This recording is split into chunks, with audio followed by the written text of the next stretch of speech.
After facing humiliation in US over his disastrous victory plan, former comedian Volodymyr Zelensky is facing the heat in Europe now. He went to Europe to shore up support for Ukraine. What he got in return was snubs, setbacks, and rude surprises. In Germany, Zelensky arrived with two major demands and goals. The first demand was to obtain permission to use foreign made weapons to launch strikes deep inside Russia.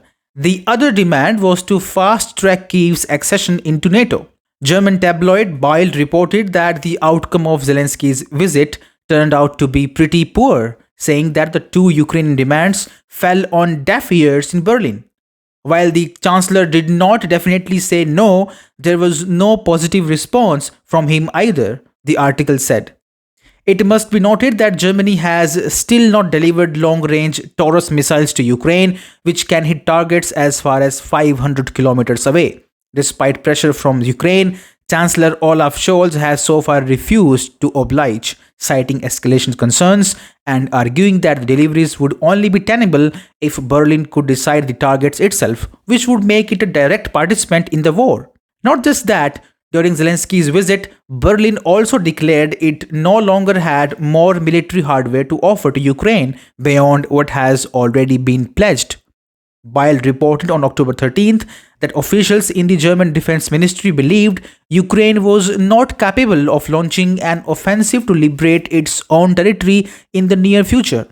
You see, after the spectacular failure of the Kursk offensive, major NATO nations have lost confidence in Ukraine.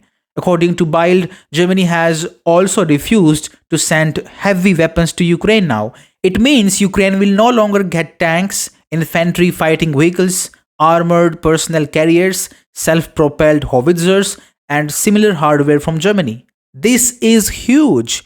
It looks like Germany has unofficially declared Ukraine loser, and it does not see any point in sending more aid to Kyiv.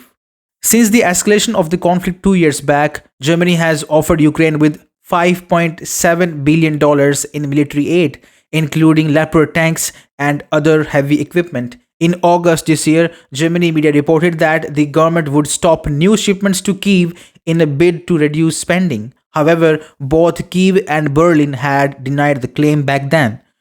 Earlier this month, TFI Global had reported how Olaf Scholz is begging to speak by phone with Russian President Vladimir Putin. The German Chancellor is hoping for the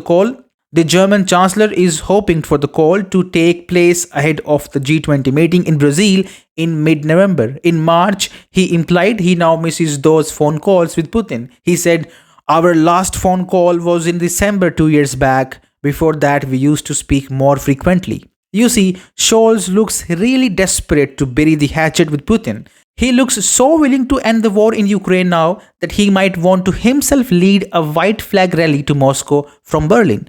Germany has now realized its economy can be revived only when the great liability called Ukraine war is ended. And Olaf Scholz also realized you cannot attain peace by using force, missiles, and ammunitions against Russia.